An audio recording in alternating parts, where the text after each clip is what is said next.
저는 한아름입니다. 그리고 이곳은 명망 높은 사학재단 이사장 사모님, 강혜란 여사의 철옹성 같은 집안입니다.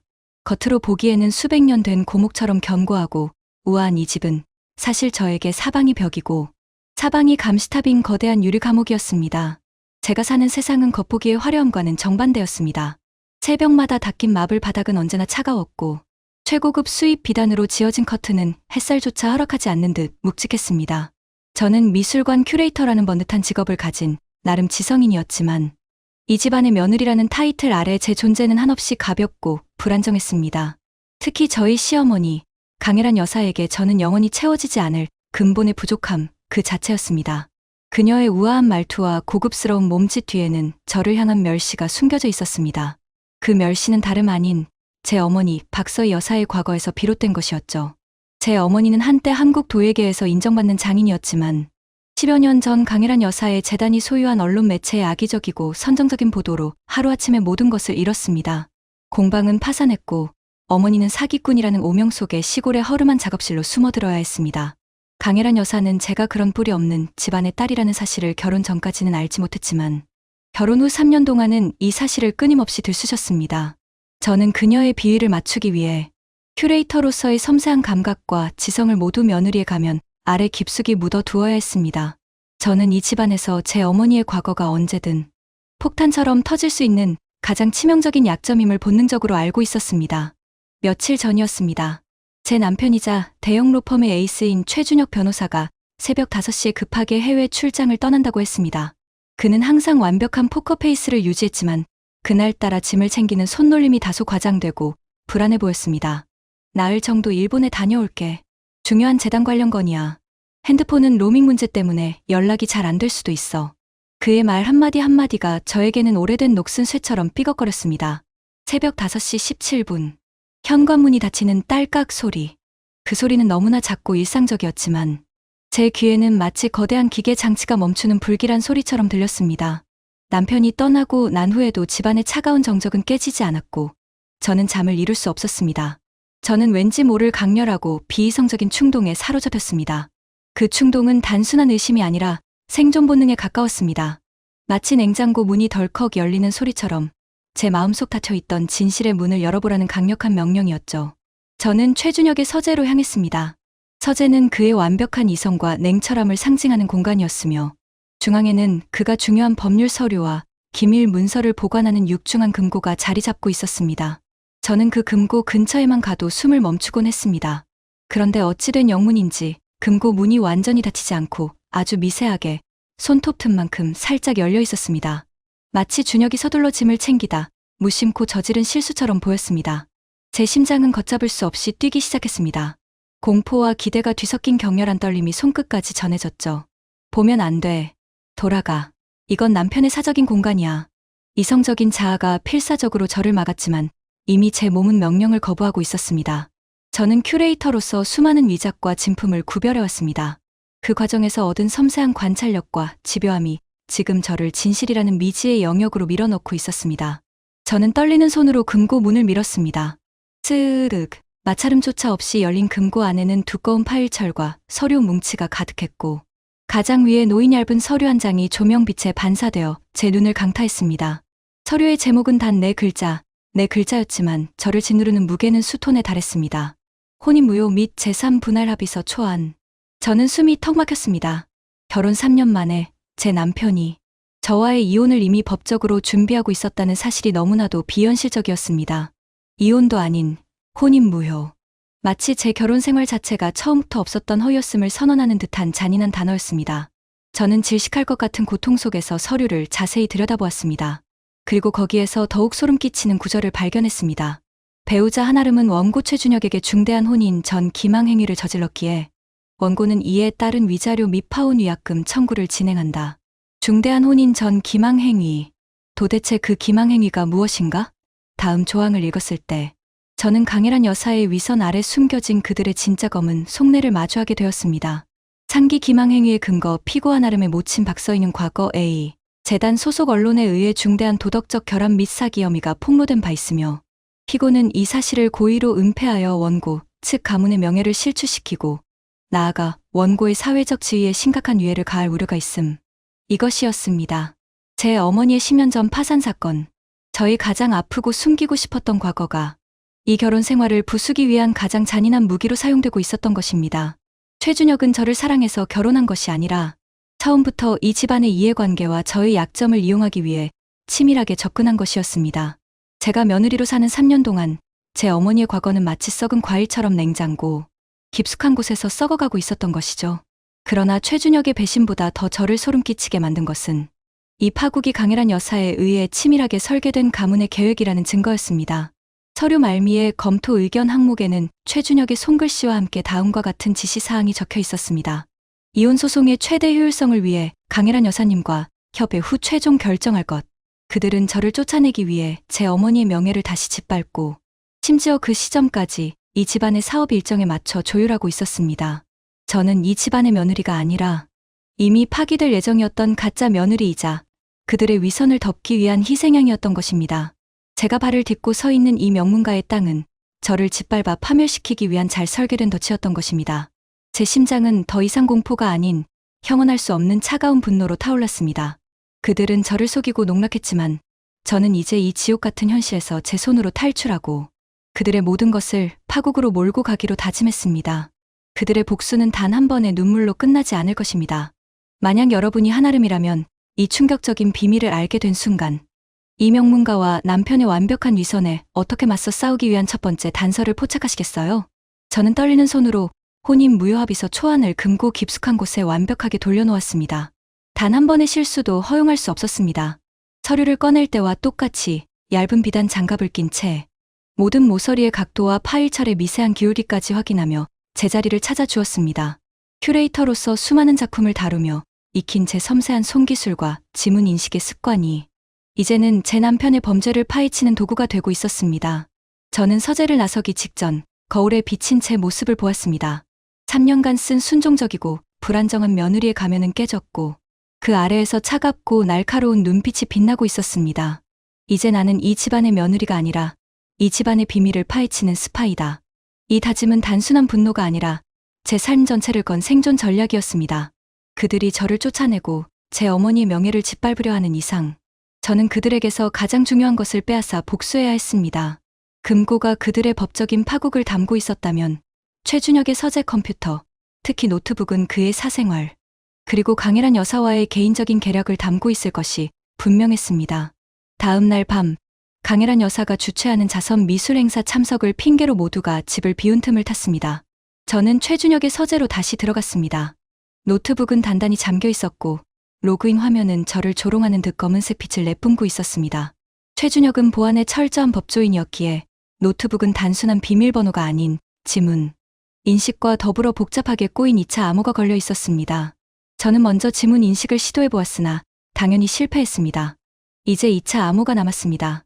무엇을 암호로 설정했을까?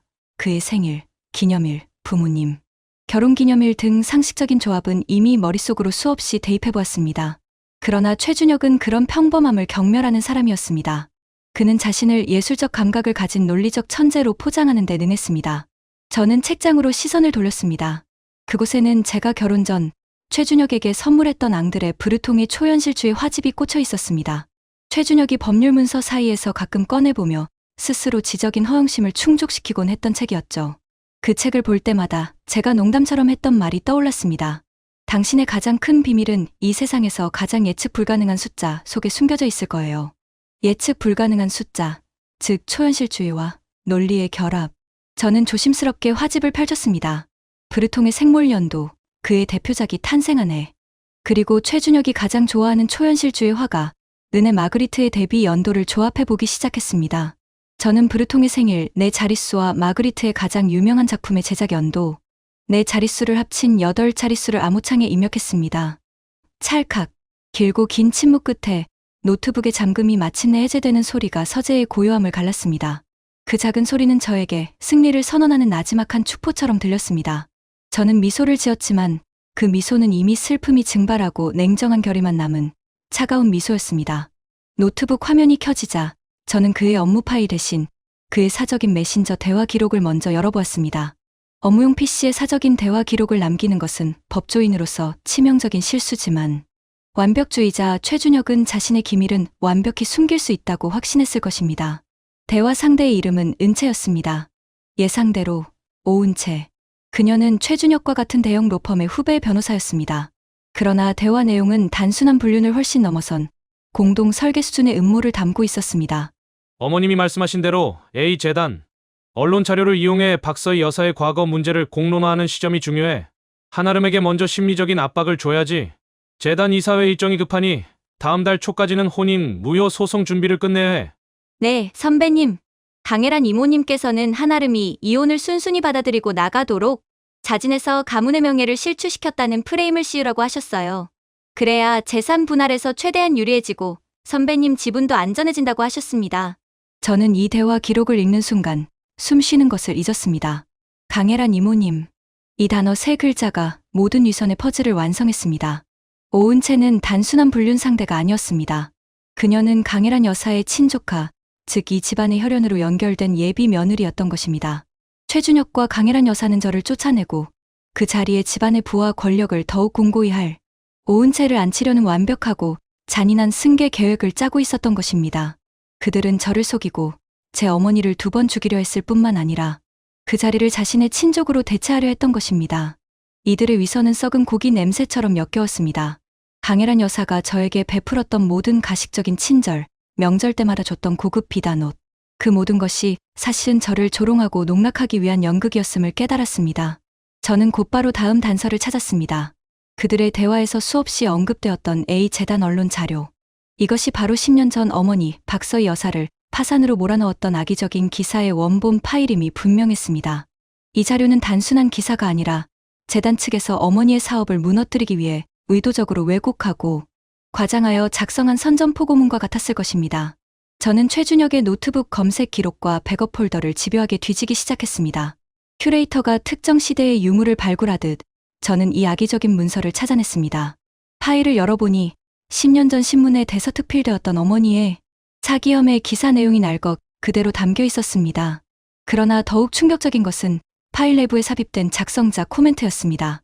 강혜란 사모님 지시사항 도자기 품질 문제가 아닌 개인의 도덕적 결함에 초점을 맞춰 기사 제목을 선정할 것, 재단 명의는 숨기고 정의로운 시민단체의 명의로 보도 자료 배포. 이것은 결정적인 증거였습니다.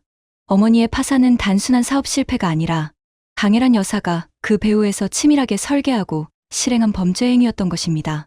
10년 전 그들은 제 어머니의 인생을 파괴했고 3년 전에는 그 딸을 기만하여 며느리로 들였습니다. 그리고 이제는 다시 그 과거를 이용해 저를 쫓아내고 재산을 가로채려 하고 있었습니다. 그들은 힘없는 서민의 인생을 2번이나 유린하려던 악마 그 자체였습니다. 제 심장 속에서 마지막 남은 연약함은 완전히 소멸했습니다. 저는 더 이상 이들에게 동정이나 용서를 구하지 않기로 결심했습니다. 제 어머니의 억울함과 제 짓밟힌 자존심에 대한 대가는 오직 하나, 파멸뿐이었습니다. 저는 최준혁의 노트북에서 발견한 모든 대화 기록, 혼인 무효합의서 초안, 그리고 어머니의 과거를 파괴한 A재단, 언론 자료, 원본 파일을 외부 클라우드에 완벽하게 백업하기 시작했습니다. 저는 이 순간부터 이 집안의 비밀을 무기로 삼는 한아름이 되기로 했습니다. 그들의 잔인하고 치밀한 음모를 법의 칼날과 여론의 심판으로 깨끗하게 쪼개 보여줄 것입니다. 여러분이 한아름이라면 이들의 10년 전 범죄와 현재의 승계, 계획을 연결하는 이 모든 증거를 어떻게 활용하여 복수의 첫 단계를 실행하시겠어요? 최준혁의 노트북에서 모든 증거 혼인 무효합의서 초안, 오은채와의 불륜 및 공모 대화, 그리고 어머니를 파멸시킨 재단 언론 자료 원본을 확보하고 완벽하게 백업한 후 저는 잠시 숨을 골랐습니다.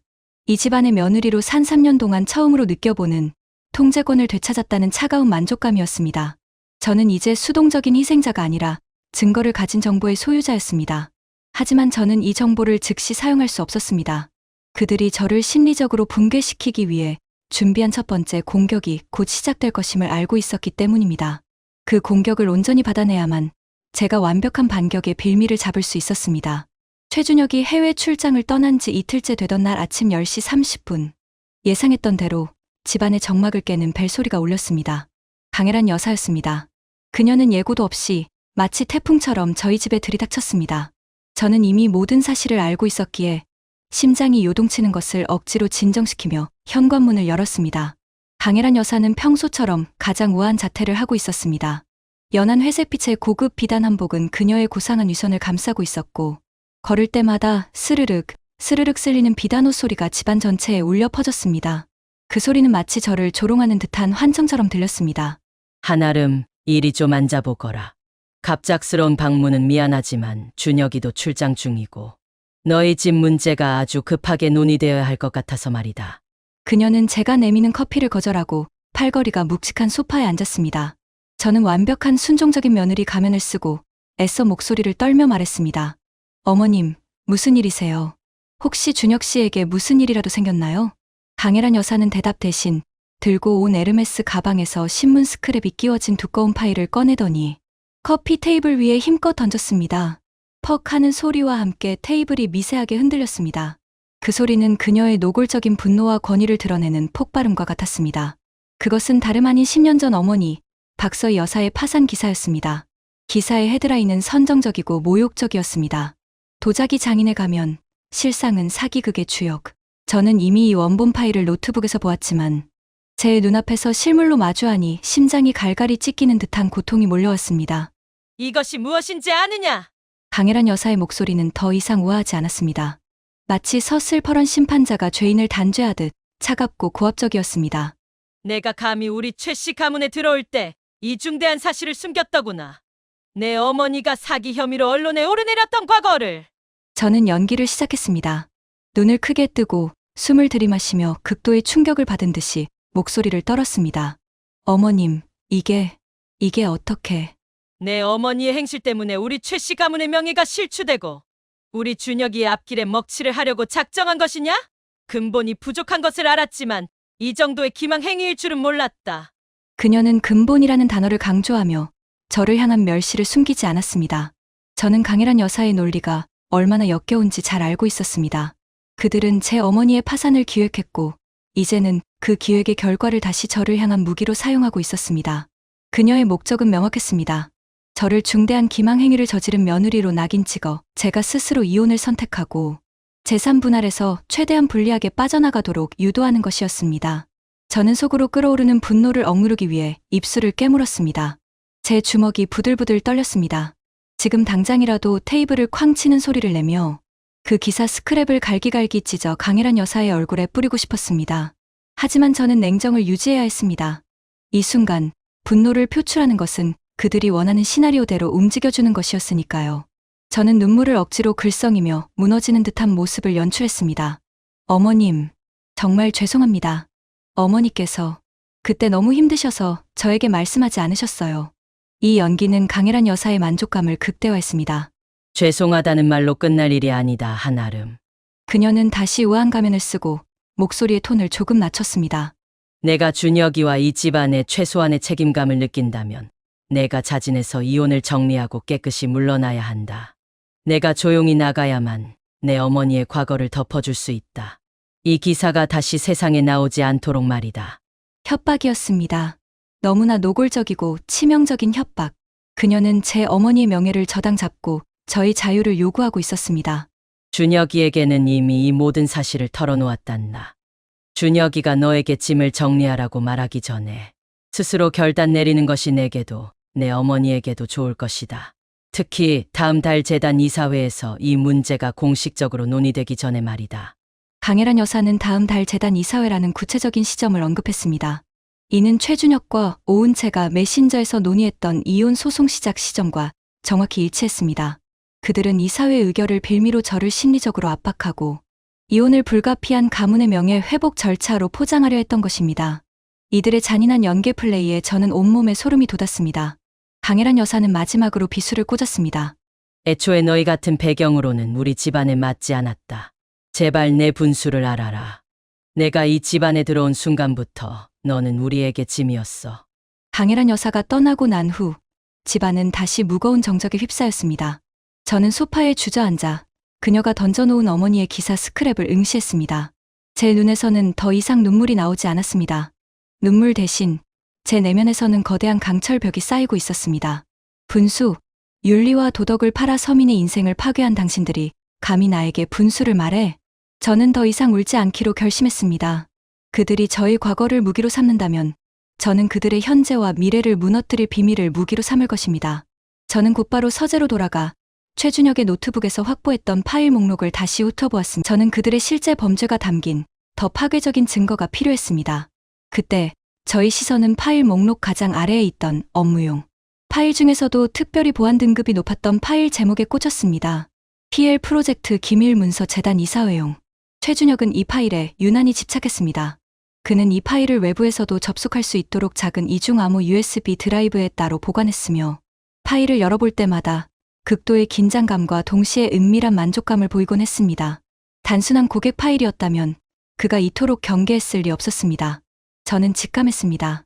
이 문서 안에는 재단 이사회 일정에 맞춰 이혼을 서두르는 이유, 즉 강혜란 여사가 언급한 명예 회복이 아니라 그들이 두려워하는 범죄의 증거가 숨겨져 있을 것이라고. PL 프로젝트는 강혜란 재단의 최근 최대 부동산 투자건이었습니다. 최준혁은 이 프로젝트의 법률 자문을 담당하며 막대한 이익을 챙겼다고 소문이 났지만 동시에 재단 내부에서도 이 프로젝트에 대한 잡음이 끊이지 않았습니다. 저는 결심했습니다. 제 복수의 초점은 더 이상 남편의 불륜이나 시어머니의 모욕이 아니었습니다. 그것들은 단지 감정적인 상처일 뿐 그들의 거대한 권력을 무너뜨릴 수 없었습니다. 진정한 복수는 그들의 탐욕과 불법 행위를 법과 정의의 이름으로 폭로하는 것이었습니다. 저는 최준혁이 숨겨둔 USB 드라이브를 찾아냈습니다. 그것이 바로 이 거대한 복수의 설계도를 완성할 마지막 조각임을 확신하며 저는 떨림없는 손으로 USB를 노트북에 꽂았습니다. 강혜란 여사의 공개적인 압박에 대한 제 대답은 그녀의 아들의 중대 범죄 증거를 찾는 것이었습니다. 여러분이 한아름이라면 이처럼 치명적인 증거를 어떻게 활용하여 남편의 위선을 완전히 벗겨내고 싶으신가요? 강혜란 여사가 떠난 후 저는 겉으로는 더욱 완벽하게 순종적인 며느리의 가면을 썼습니다. 그녀의 협박이 통한 듯 저는 마치 이혼을 받아들이고 짐을 정리하려는 사람처럼 행동했습니다. 냉장고 문이 덜컥 열리는 소리에도 놀랄 만큼 불안해 보였고 시어머니에게서 온 전화를 받을 때는 목소리를 떨었습니다. 이 연기는 강혜란 여사에게 한아름은 이제 심리적으로 무너졌다. 스스로 파국을 선택할 것이다 라는 확신을 심어주었습니다. 하지만 제 내면은 이미 강철처럼 단단하게 벼려져 있었습니다. 저는 이제 이 집안의 모든 위선을 파헤치는 탐정이 되어 있었습니다. 저는 확보한 모든 단서를 분류했습니다. 최준혁과 오은채의 메신저 기록, 혼인무효, 합의서 초안, 그리고 어머니를 파멸시킨 재단 언론 자료는 그들의 도덕적 결함을 보여주는 증거였습니다. 하지만 저는 이것만으로는 그들의 거대한 권력을 무너뜨릴 수 없다는 것을 알았습니다. 저는 그들의 법적인 파멸을 가져올 결정적인 증거, 즉 PL 프로젝트 기밀 문서에 집중하기 시작했습니다. 최준혁이 해외 출장이라는 거짓말 뒤에 숨겨둔 이중 암호가 걸린 작은 USB 드라이브. 이 드라이브 안에 담긴 정보가 그들의 모든 위선 뒤에 숨겨진 실제 범죄의 핵심일 것이 분명했습니다. 저는 이 USB를 잠금 해제하는 것을 제 복수의 첫 번째 관문으로 삼았습니다.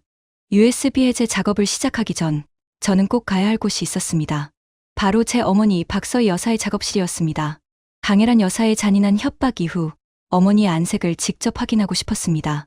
서울 외곽, 쓸쓸한 벌판에 자리 잡은 작은 컨테이너 건물. 그곳이 어머니가 10년 전 모든 것을 잃고 숨어든 흙냄새와 희미한 장작 냄새만 가득한 제 유일한 안식처였습니다. 작업실 문을 열자 어머니는 흙 반죽을 다듬고 계셨습니다. 어머니의 얼굴에는 세월의 흔적과 고난이 고스란히 배어 있었지만 흙을 만지는 손길만은 여전히 굳건했습니다. 우리 딸 얼굴이 왜 이렇게 상했니? 어머니는 저를 보자마자 거친 손으로 제 뺨을 감싸 안으셨습니다. 어머니의 손은 10년 전 그들에게 모든 것을 빼앗기고 홀로 고난을 감내해야 했던 세월의 무게였습니다. 저는 강혜란 여사에게 들었던 모욕과 협박을 그대로 털어놓을 수 없었습니다. 그들의 잔인함을 어머니에게까지 전가하고 싶지 않았습니다. 대신 저는 꾹 참았던 눈물을 터뜨렸습니다. 엄마, 혹시 10년 전에 그 기사 때문에 정말 힘들었죠?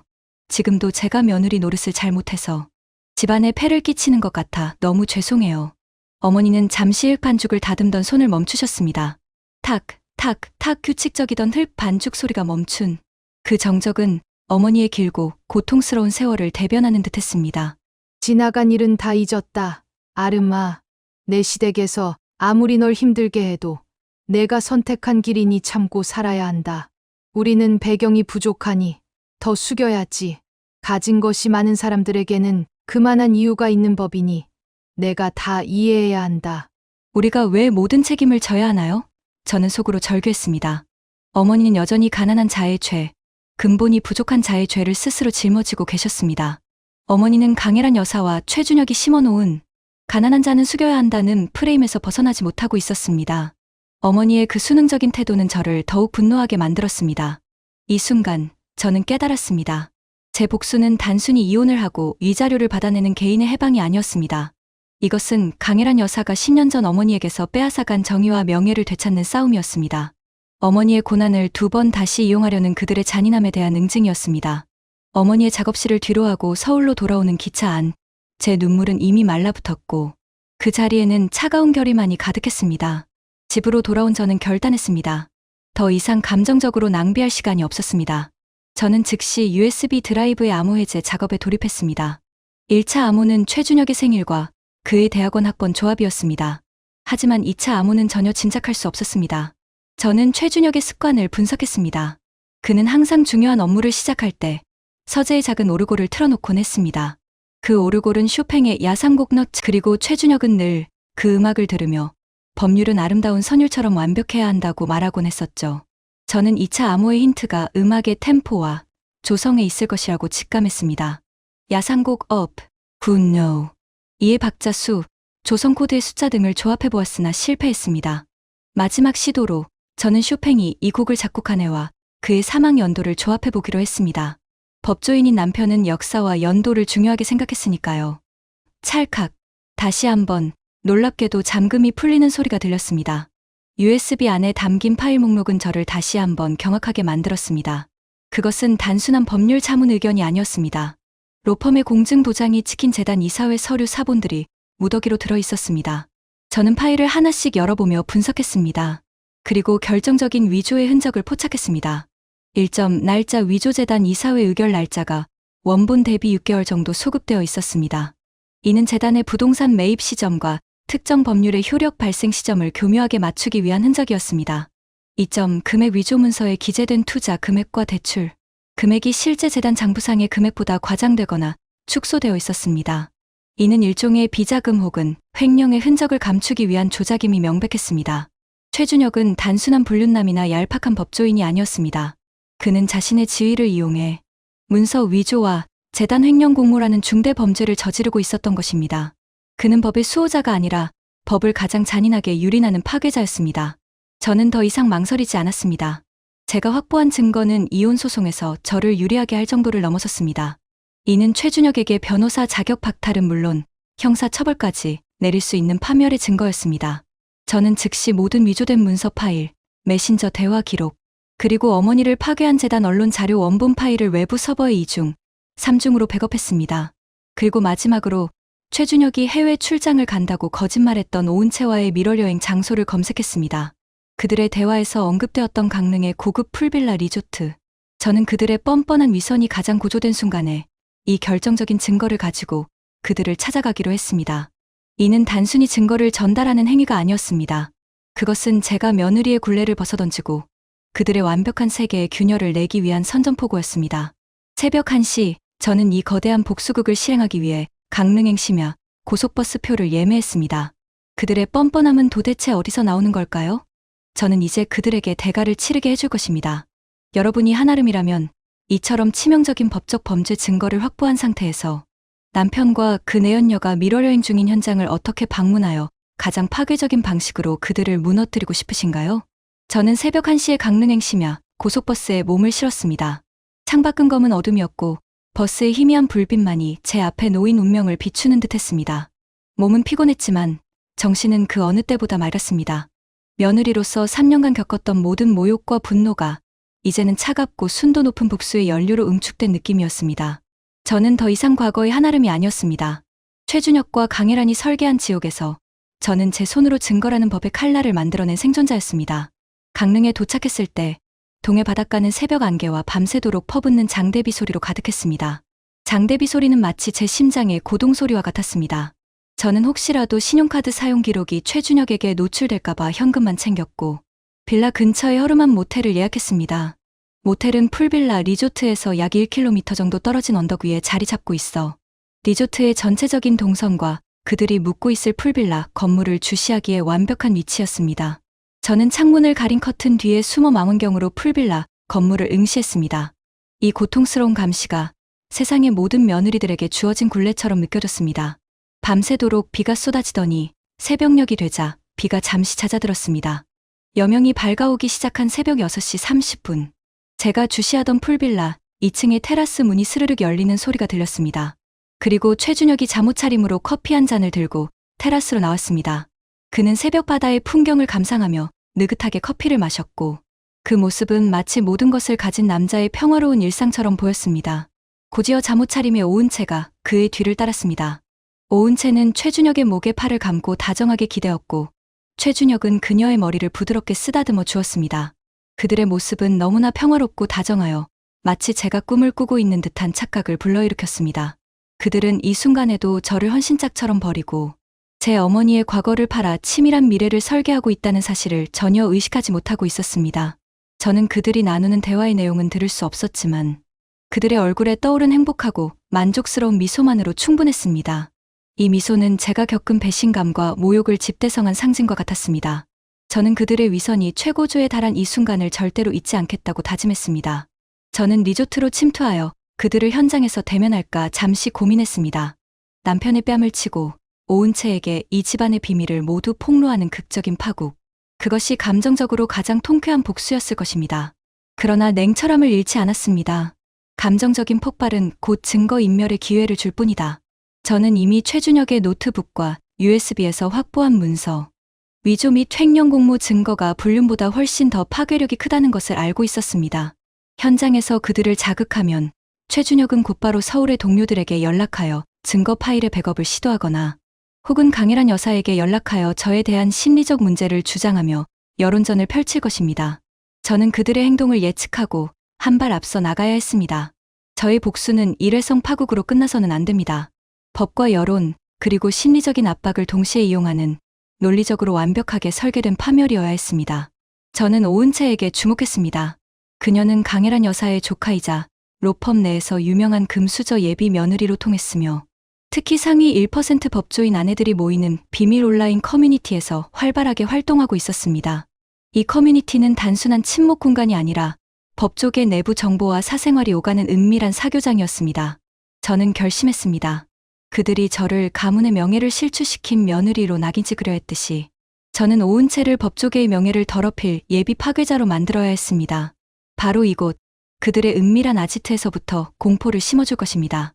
저는 노트북을 켜고 최준혁의 메신저 대화에서 얻은 힌트 오은채가 자주 사용하던 닉네임과 로펌, 내 비밀 용어를 조합하여 간신히 그 커뮤니티에 익명의 계정으로 가입했습니다. 커뮤니티는 최준혁이 언급했던 것처럼 가문의 품위를 논하는 위선적인 글로 가득했습니다. 저는 심혈을 기울여 한 편의 짧은 글을 작성했습니다. 이 글은 직접적인 폭로가 아니라 경고이자 예고 폭탄이었습니다. 제목 PL 프로젝트 기밀 문서의 진실을 아시나요? 법조인 아내분들께 드리는 경고. 내용 최근 모 대형 로펌의 S 변호사 최준혁의 이니셜과 관여한 재단, 부동산 프로젝트 PL에서 심각한 윤리적 문제가 발견되었다는 소문이 법조계 내부에 파다합니다. 이 프로젝트에는 재단 측의 지시에 따른 문서 위조와 날짜 조작이 얽혀 있다고 합니다. 이로 인해 관련된 모든 법률 자문가들은 법조계에서 매장될 위기에 처해 있으며 심지어 이 문제를 덮기 위해 배우자의 과거를 악의적으로 이용하려 했다는 섬뜩한 소문까지 들립니다. 이 소문이 사실이라면 S 변호사와 관련된 모든 사람의 명예가 땅에 떨어질 것입니다. 이 문제에 깊이 연루된 인물 중 한 명은 바로 이 커뮤니티에서 활동하는 모 변호사라고 합니다. 내일 정오, 이 프로젝트와 관련된 모든 증거가 강혜란 재단 기념 전시회에 등장하여 진실이 밝혀질 것입니다. 곧 파멸이 시작됩니다. 저는 이 글을 게시하고 바로 삭제하는 대신 정오라는 구체적인 시간과 재단 기념 전시회라는 장소를 명시하여 그들의 공포를 극대화했습니다. 특히 모 변호사라는 간접적인 언급은 오은채에게 자신이 지목당했다는 확신을 주기에 충분했습니다. 이는 일종의 오은채의 공포라는 심리적 장치를 작동시킨 것입니다. 오은채는 강혜란 여사의 조카로서 이 프로젝트에 대해 깊이 알고 있었고 내일 정오라는 시점이 강혜란 여사가 저에게 협박했던 재단 이사회 논의 시점과 묘하게 연동되어 있음을 깨닫고 패닉에 빠질 것이 분명했습니다. 저는 게시글을 확인한 후 곧바로 모텔을 떠났습니다. 복수를 위해 더 이상 감정적으로 낭비할 시간이 없다고 생각했기 때문이죠. 저는 이제 복수의 무대를 강릉이 아닌 서울의 심장부, 강혜란 재단 전시회장으로 옮겨야 했습니다. 서울로 돌아가는 기차 안, 제 마음은 폭풍 전야처럼 고요했지만 기대와 불안이 교차했습니다. 제가 던진 예고 폭탄이 제대로 터졌을까? 바로 그때 모르는 번호로부터 전화 한 통이 걸려왔습니다. 심장이 덜컥 내려앉았습니다. 강혜란 여사나 최준혁일지도 모른다는 생각에 손이 떨렸습니다. 저는 심호흡을 하고 전화를 받았습니다. 여보세요. 제 목소리는 낮고 가라앉아 있었습니다. 수화기 너머에서 들려온 목소리는 중년 남성의 낮고 신뢰감 있는 목소리였습니다. 혹시 커뮤니티에 PL 프로젝트 글을 올리신 분 맞습니까? 저는 당신이 언급한 S 변호사와 함께 일했던 김민우 변호사라고 합니다. 저는 숨이 턱 막혔습니다. 그는 어떻게 저의 익명 글과 번호를 알았을까요? 저는 무슨 말씀이신지. 변명할 필요 없습니다. 저는 최준혁의 비윤리적인 행위와 강혜란 재단의 부패를 오랫동안 지켜봐 왔습니다. 제가 로펌을 떠난 이유도 그 때문이죠. 당신이 내일 정오라고 언급한 그 전시회에 당신이 가진 위조 문서와 제가 가진 증거, 인멸시도 파일이 합쳐진다면 최준혁과 재단은 끝장입니다. 저는 당신이 진실을 밝히는 것을 돕고 싶습니다. 당신의 계획에 제가 필요할 겁니다. 김민우 변호사는 제가 확보하지 못한 최준혁의 증거 인멸 시도에 대한 추가적인 정보를 가지고 있다는 것을 암시했습니다. 그는 저의 복수를 완성시켜 줄 퍼즐의 마지막 조각을 쥐고 있는 듯했습니다. 과연 이 전화는 제 복수의 구원자가 될까요? 아니면 강혜란 여사가 설계한 또 다른 함정일까요? 저는 그에게 대답하기 위해 입을 열었습니다. 이 전화가 또 다른 함정일 가능성에도 불구하고 한아름은 김민우 변호사와 손을 잡아야 할까요? 서울로 향하는 기차 안에서 걸려온 김민우 변호사의 전화는 제 불안감을 극대화하는 동시에 완벽한 복수극을 완성시켜 줄 퍼즐의 마지막 조각처럼 느껴졌습니다. 그는 최준혁과 함께 일했던 인물이었고 로펌 내부 사정을 가장 잘 아는 사람일 터였습니다. 하지만 저는 3년간의 결혼 생활을 통해 가장 믿었던 사람의 가면 뒤에 가장 추악한 배신이 숨어 있다는 것을 뼈저리게 깨달았습니다. 그가 강혜란 여사나 최준혁이 파놓은 또 다른 함정일 가능성을 배제할 수 없었습니다. 저는 즉시 기차역 근처의 보안이 철저한 카페로 향했고 그에게도 그곳으로 오라고 했습니다. 제가 설정한 첫 번째 만남의 조건은 신분 노출 최소화였습니다. 김민우 변호사님, 당신이 저를 돕는다고 확신할 수 있는 이유가 무엇이죠? 당신의 진정한 목적은 무엇입니까?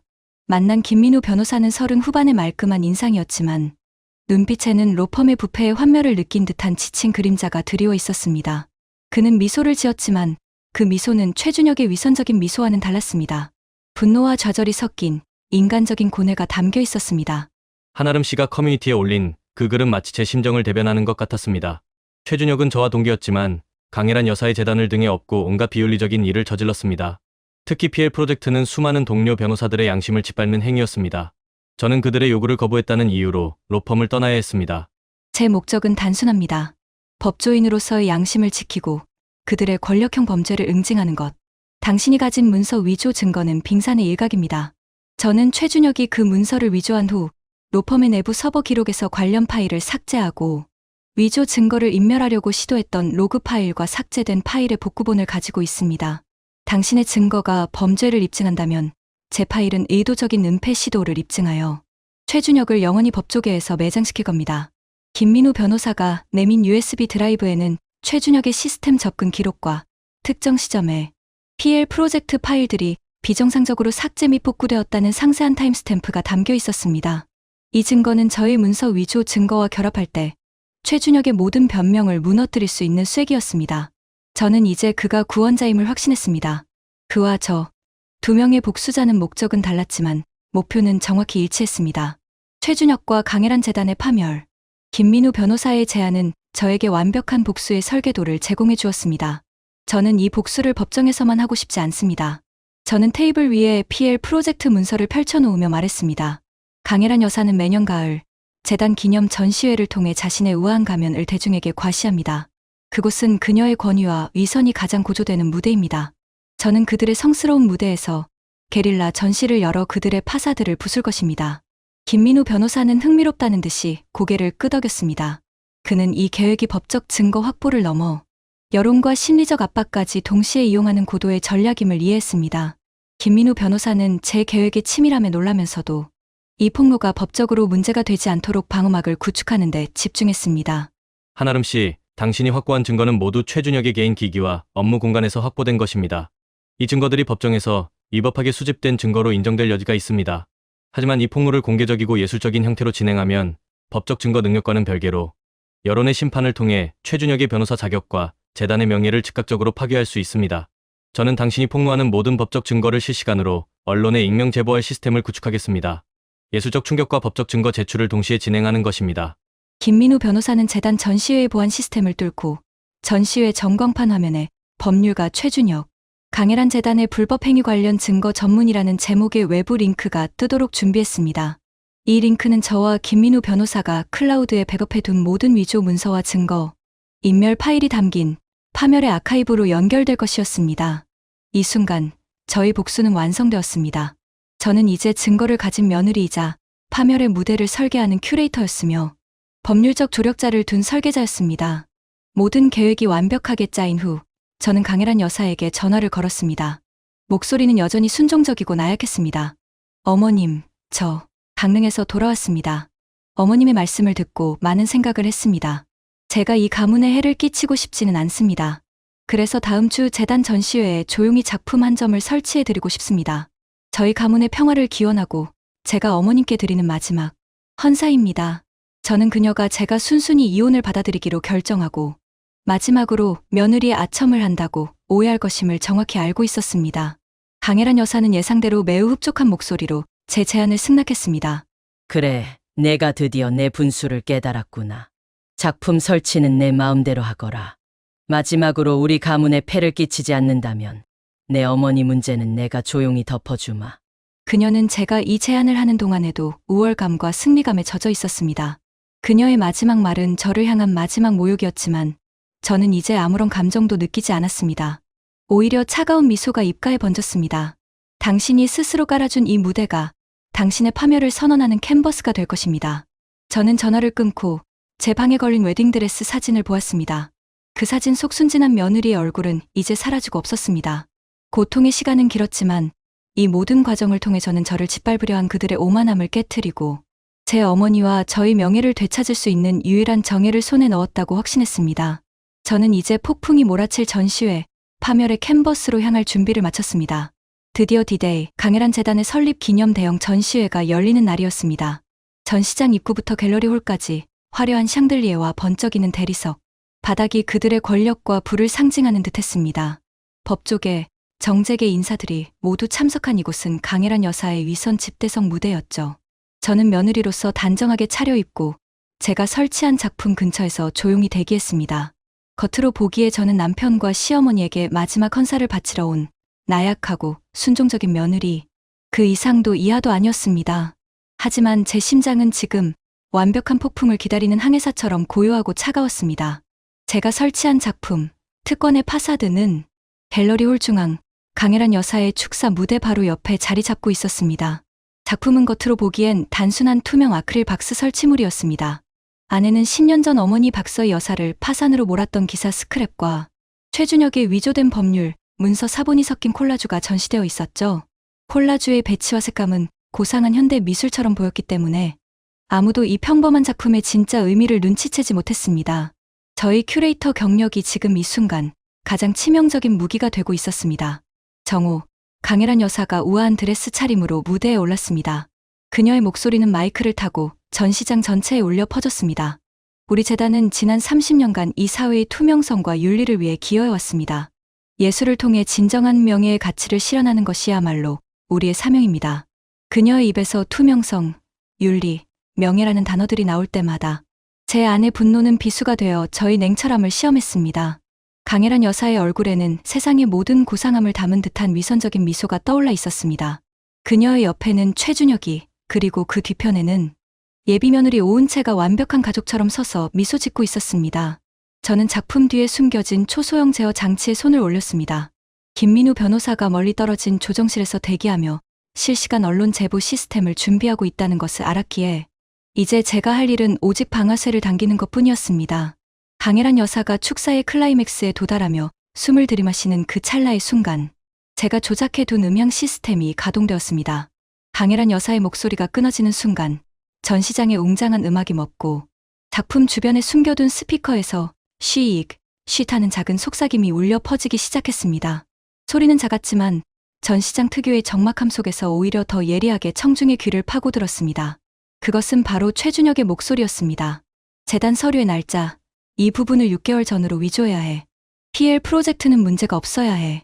그리고 한아름 모친의 과거 자료는 재산 분할 소송에서 결정적인 카드가 될 거야. 장내는 순식간에 술렁이기 시작했습니다. 사람들은 웅성거리는 소리가 어디서 나는지 알기 위해 작품 주변으로 몰려들었고, 강혜란 여사의 얼굴은 충격으로 순식간에 백지장처럼 변했습니다. 그녀는 자신이 듣고 있는 것이 현실인지 믿을 수 없다는 등 무대 위에서 저를 향해 시선을 고정했습니다. 한아름, 내가 감히 무슨 짓을? 그녀의 목소리가 떨렸지만 더 큰 목소리가 그 말을 덮었습니다.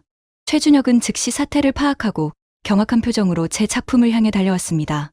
그는 오은채에게 당장 저 소리 끄라고 라고 소리쳤습니다. 바로 그때 제가 준비한 오은채의 음성 파일이 울려 퍼졌습니다. 네, 선배님. 강혜란 이모님께서는 한아름이 이혼을 순순히 받아들이고 나가도록 자진해서 가문의 명예를 실추시켰다는 프레임을 씌우라고 하셨어요. 저도 곧 최 변호사님과 결혼할 테니 그 여자가 나가도록 확실히 해야 재산도 지키죠? 이 음성 파일은 단순한 불륜을 넘어 시어머니와 내연녀가 한 통속이 되어 며느리를 축출하고 재산을 가로채려 했다는 가족 공모의 증거였습니다. 강혜란 여사가 오은채의 이모였다는 사실이 만천하에 드러나는 순간이었습니다. 장내에 모인 정재계 인사들의 얼굴에는 경악과 흥미, 그리고 분노가 교차했습니다. 그들은 이제 투명 박스 안의 콜라주를 자세히 들여다보았습니다. 어머니의 파산기사 스크랩이 가문 명예 실추의 근거로 쓰였고, 그 옆에 최준혁이 위조한 PL 프로젝트 문서가 나란히 놓여 있었습니다. 모든 것이 연결되는 순간이었습니다. 최준혁은 분노에 가득 차 저에게 달려들었고, 제 작품을 부수려 탁자를 쾅 치는 소리가 울려 퍼졌습니다. 당신 미쳤어. 당신도 이 집안의 명예를 실추시킨 거야. 그가 저희 팔을 붙잡고 소리쳤습니다. 저는 그의 눈을 똑바로 쳐다보며 단 한마디의 대꾸도 없이 마지막 스위치를 눌렀습니다. 강혜란 여사가 축사를 했던 무대 뒤 재단 전시회에서 가장 크고 눈에 띄는 대형 LED 전광판 화면이 순식간에 바뀌었습니다. 갤러리의 로고와 작품 설명 대신 섬뜩한 제목의 외부 링크가 떠올랐습니다. 속보 법률가 최준혁, 강혜란 재단의 불법 행위 관련 증거 전문 문서 위조 및 횡령 공모, 증거 클릭 시 전체 문서 공개. 이는 김민우 변호사가 실시간으로 준비한 파멸의 아카이브로의 링크였습니다. 이 링크를 통해 최준혁의 문서 위조 파일, 증거 인멸 시도, 로그, 그리고 재단의 횡령 관련 상세 내역이 모든 언론사와 참석자들에게 동시에 공개되었습니다. 단순한 불륜 폭로가 아닌 재단을 무너뜨릴 수 있는 법적 범죄의 공개였습니다. 장내는 아수라장이 되었습니다. 몇몇 기자들이 휴대폰을 꺼내 사진을 찍기 시작했고, 재단 측 관계자들은 전광판을 가리려 우왕좌왕했습니다. 강혜란 여사는 충격으로 비틀거렸고, 오은채는 얼굴을 가린 채 뒤로 물러섰습니다. 최준혁은 저희 팔을 붙잡은 채 분노와 공포가 뒤섞인 눈빛으로 저를 노려보았습니다. 그의 완벽했던 법조인 가면이 산산조각 났습니다. 당신이 감히! 저는 그의 손을 뿌리치고 그의 눈을 피하지 않은 채 차갑게 대답했습니다. 명예를 실추시킨 것은 저를 기만하고 어머니의 과거를 팔아넘기려 했던 당신과 당신의 어머니입니다. 저는 지금 제 명예를 되찾고 당신들의 위선에 응분의 대가를 치르게 하는 중입니다. 최준혁이 저를 향해 분노에 찬 눈빛을 보냈을 때 여러분이라면 남편에게 어떤 최후의 한마디를 하시겠어요? 이 파멸의 순간 한아름의 눈빛은 비로소 며느리의 굴레에서 벗어난 자유로운 예술가의 강인함을 담고 있었습니다. 전시회장의 파국은 단순한 소동이 아닌 거대한 재단과 명문가를 무너뜨리는 굉음이었습니다. 제가 마지막 스위치를 누른 지 불과 30분 만에 현장에는 경찰과 검찰 수사관들이 들이닥쳤습니다. 대형 LED 전광판에 떠있던 파멸의 아카이브 링크는 이미 수많은 참석자와 언론인들의 손에 공유된 뒤였습니다. 강혜란 여사의 축사 중 울려 퍼진 최준혁과 오은채의 음성 파일은 모든 소셜미디어와 뉴스 채널을 통해 순식간에 퍼져나갔습니다. 최준혁 변호사는 전시회장에서 현행범으로 긴급 체포되었습니다. 문서 위조, 변호사법 위반, 그리고 재단 횡령 공모 혐의였습니다. 그는 분노와 공포가 뒤섞인 얼굴로 끌려나가면서도 저를 향해 당신도 절대 무사하지 못할 거야 라고 외쳤지만 저는 이미 그 모든 위협으로부터 해방된 상태였습니다. 그의 외침은 마치 낡은 시대의 종말을 고하는 헛된 메아리처럼 들렸습니다. 강혜란 재단은 설립 이래 최대 위기에 봉착했습니다. 재단의 윤리성에 대한 의혹이 걷잡을 수 없이 커졌고 검찰은 PL 프로젝트를 포함한 대규모 부동산 투자 과정 전반에 대한 수사에 즉시 착수했습니다. 강혜란 여사는 충격으로 전시장에서 쓰러져 병원으로 후송되었고 그녀의 우아한 가면은 산산이 부서졌습니다. 예비 며느리였던 오은채는 모든 연락을 끊고 잠적했습니다. 그녀의 꿈이었던 명문가 며느리 자리는 시작도 전에 추악한 현실로 폭로된 셈이었습니다. 저희 법률 대리는 김민우 변호사가 맡았습니다. 김 변호사는 제가 확보한 명백한 증거들이죠. 문서, 음성 파일, 증거인멸시도 로그를 바탕으로 최준혁의 유책, 사유불륜 및 중대 범죄를 입증했습니다. 상황은 너무나 명백했고 최준혁과 강혜란 측은 여론과 법정에서 더 이상 저항할 여력이 없었습니다. 이혼 소송은 일사천리로 진행되었습니다. 그들이 저를 쫓아내려던 혼인 무효는커녕 저는 최준혁이 저지른 유책 사유와 강혜란 여사의 부당한 대우를 근거로 재산 분할과 위자료 청구에서 압도적으로 유리한 판결을 받았습니다. 법정에서 최준혁 측 변호사는 씁쓸한 표정으로 합의를 제안했습니다. 그들은 재판이 길어질수록 재단의 치부가 더욱 드러날 것을 두려워했죠.